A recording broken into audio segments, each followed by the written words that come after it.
5 गरीब प्रेग्नेंट बहुओं का अनानास, घर, कूलर और फ्रिज। बहुत धूप हो रही है, तुम सब जल्दी काम निपटा लो, फिर मंडी में भी अनानास को बेचने जाना है। हाँ भैया, बस जल्दी जल्दी इकट्ठे कर रहे हैं। देखो भैया, हमारी पत्नियां फिर हमारा खाना लेकर यहाँ पहुंच गई। और तुम्हें कितना मना किया है कि छठा महीना है, फिर भी खाना लेकर धूप में आ जाती हैं। बेहोश हो गई तो। अजी आप चिंता मत कीजिए, हम बिल्कुल ठीक हैं। क्यों जीजी? हाँ, और वैसे भी आप सबको भूख लग रही होगी, सुबह से बस अपने अनानास के खेत में लगे हुए हैं। थोड़ा सा खाना खा लीजिए, फिर मंडी जाकर बिजी हो जाएंगे तो रात को ही आएंगे। नीतू दीदी, मैं कब से समझा रही हूँ, कोई भी नहीं समझता। पांचों के पांचों भाई एक जैसे हैं। और तुम सब भी एक जैसी हो, माँ से बोलना ही पड़ेगा कि इन्हें आने न दो।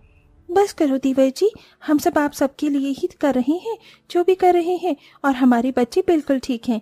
आइए जेठ जी, आप सब भी आकर खाना खा लीजिए। फिर पांचों पति अपनी पत्नी के साथ पेड़ की छांव में खाना खाते हैं। फिर पांचों बहू घर आ जाती हैं और पांचों बेटे अनानास की रेड़ी लेकर घर आ जाते हैं। थोड़ी देर हवा में बैठने के बाद बाजार में बेचने के लिए चले जाते हैं। उनके अनानास मंडी में इतने ज्यादा प्रचलित थे कि लोग उसे खाकर मंत्रमुग्ध हो जाते थे। पांचों बेटे रात को अपना सारा अनानास खत्म करते ही घर लौटते हैं, पर इस बात से जमींदार केशव को बहुत ईर्ष्या होती है। इन पांचों भाइयों ने तो मेरी नाक में दम कर दिया है। मेरी भी अनानास का खेत है, मैं भी तो अनानास बेचता हूँ, लेकिन मेरा अनानास कोई नहीं खरीदता। मुकेश, अब तो ही बता मैं क्या करूं।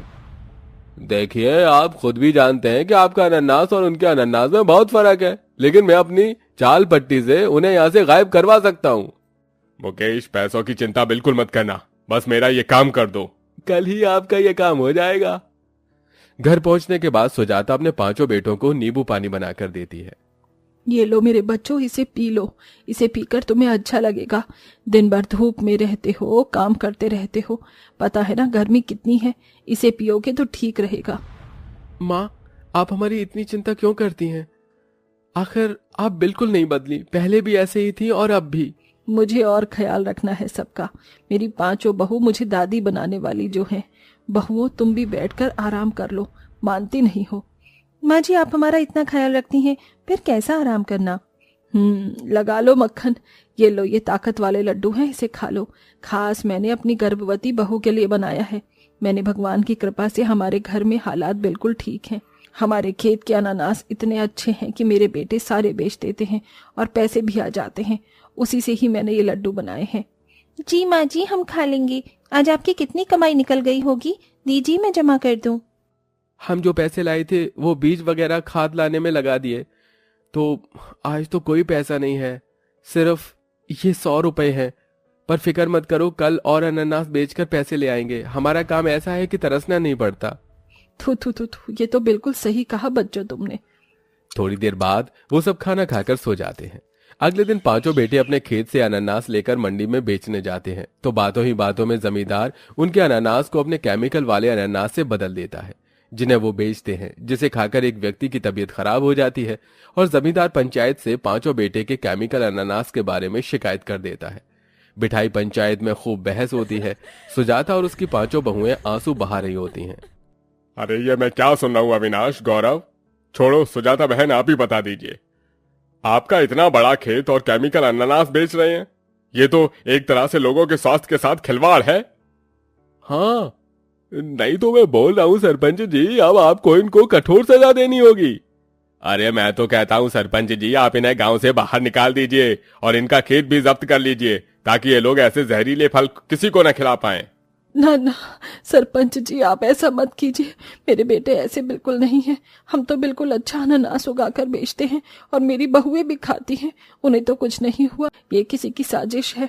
अगर आप हमें बेघर कर देंगे तो मेरी बहुओं का क्या होगा? वो गर्भवती है, हम सब कहाँ जाएंगे? अरे उससे हमें क्या मतलब?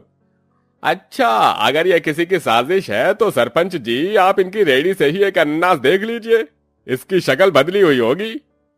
ठीक है। जमींदार बड़ी चालाकी से अपना अनानास पंचायत को काट कर दिखाता है और उसे जमींदार की बात पर विश्वास हो जाता है, जिसके बाद वो पूरे गांव में वो ऐलान करते हैं, जिससे सबको जमींदार की बात पर विश्वास हो जाता है। जिसके बाद पंचायत उनके घर और खेत हड़प कर गांव से बाहर निकाल देती है। बहुत गिड़गिड़ाने के बाद भी कोई उनकी एक नहीं सुनता। गांव वाले लोग भी पत्थर फेंकने लगते हैं। मजबूरन पूरे परिवार को वहां से उठकर जाना पड़ता है। पांचों गर्भवती बहू गर्मी में भटकते भटकते एक नदी किनारे पेड़ की छांव में बैठ जाती हैं। बहुत दर्द हो रहा है पाँव में, अब और नहीं चला जा रहा इस तपती धूप में। हे भगवान, ये सब क्या हो गया? कल तक हम सब कितना खुश थे और आज हमारे पास कुछ भी नहीं है। कहीं मेरे बातों से ही तो हमें नजर नहीं लग गई। नहीं नहीं माँ, ऐसा मत सोचो। माँ की नजर कभी बच्चों को नहीं लगती। अब हम कहाँ रहेंगे और छोटे देवर जी कहाँ हैं? मैं ये रहा भाभी, हमारे अनानास कोई नहीं खाता और मुझे पूरा विश्वास है हमारे अनानास ऐसे नहीं है, इसलिए इसे खाकर ही हम फिलहाल गुजारा कर लेंगे। 3-4 पड़े हैं मेरे पास। हाँ बेटा, दे दे। विवेक तीनों अनानास को काट देता है। जैसे ही पांचों गर्भवती बहू खाने लगती हैं, तो चांदनी के पास एक छोटी सी गिलहरी आती है, जिसे वो एक पूरा अनानास धीरे धीरे देकर खत्म कर देती है। 5 मिनट बाद एक के बाद एक 10-15 गिलहरियां आ जाती हैं। मुझे लगता है दीदी, इन सबको भी अनानास चाहिए। हम अपना दे देते हैं, ये ज्यादा भूखे होंगे। तुम बिल्कुल ठीक कहती हो पल्लवी। पांचों बहुएं गिलहरियों को सारा अनानास खिला देती हैं। अब उनके पास खाने को कुछ नहीं होता। बहू, अब तुम क्या खाओगी? तुम तो भूखी रह गई। कोई बात नहीं माँ जी, हमारा चलता है। गर्मी से गर्भवती बहू को पसीने आने लगते हैं और भूख भी लगती है। तभी एक आवाज आती है, क्या तुम सबको भूख लगी है? कौन है यहाँ? कौन है? हमें कोई दिखाई नहीं दे रहा। तभी एक बच्चे जितना बड़ा अनानास चलकर उनके पास आता है। तुम कैसे बोल सकते हो? ज्यादा हैरान मत हो, मैं जादुई अनानास हूँ जो आपकी मदद करने आया हूँ। आपने अपनी भूख को नजरअंदाज कर बेजुबान गिलहरियों को खाना खिलाया, अपने बच्चों की भी फिक्र नहीं की, इसलिए मैं आपकी मदद करने आया हूँ। बताइए, आप सब क्या खाएंगे? बेटा, हमें बहुत भूख लगी है, कुछ भी खाने को दे दो। ठीक है। अनानास के जादू से जादुई रोशनी में वहां ढेर सारा स्वादिष्ट खाना आ जाता है, जिसे देख गरीब परिवार हबड़ करके खाने लगता है।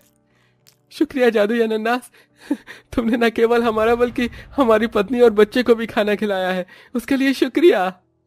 मुझे लगता है तुम सब बहुत परेशान हो। क्या बात है, मुझे भी बताओ। जादुई अनानास, हम तुम्हें क्या बताएं? हम सब में से किसी की भी कोई गलती नहीं थी, फिर भी हमें अपने खेत, घर और गांव से निकाल दिया गया और अब तो हमें बहुत गर्मी भी लग रही है। बस हमारे बच्चे ठीक रहें। आप परेशान क्यों होते हो? मैं हूं ना, मैं अभी आपको अनानास का घर दूंगा।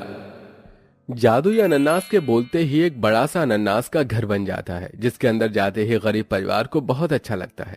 लेकिन कुछ देर बाद पांचों बहू को पसीने आने लगते हैं। ये घर तो अच्छा है, लेकिन इसमें बहुत गर्मी लग रही है। काश ठंडक के लिए कुछ होता। मैं हूं ना, मैं तुम सबकी सारी परेशानी खत्म कर दूंगा। अभी जादू से कूलर लगवाता हूँ। जादुई अनानास फिर से गरीब परिवार के लिए जादू करके अनानास का कूलर ले आता है, जो कि बिना बिजली के चलकर उन सबको बहुत ठंडी हवा देता है।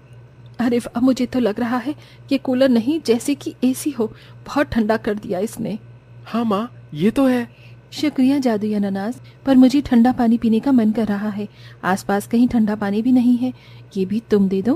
अरे नेकी और पूछ। जादुई अनानास अपनी चुटकी से जादुई रोशनी में अनानास का बना हुआ एक फ्रिज ले आता है, जिसके अंदर खाने पीने की भिन्न भिन्न चीजें थी।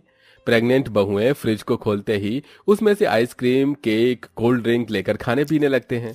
अरे वाह वाह जादुई अनानास, मजा आ गया। ऐसे ही दिन गुजरते हैं। परिवार बहुत खुशी से अनानास के घर, कूलर और फ्रिज के साथ रहता है। जादुई अनानास, तुमने हमारे लिए बहुत कुछ किया है, क्या एक चीज और करोगे? हाँ बोलो। हमारे अनानास पिछली बार के बहुत अच्छे थे, हमने कोई केमिकल नहीं मिलाया, फिर भी हमारे साथ धोखाधड़ी हुई।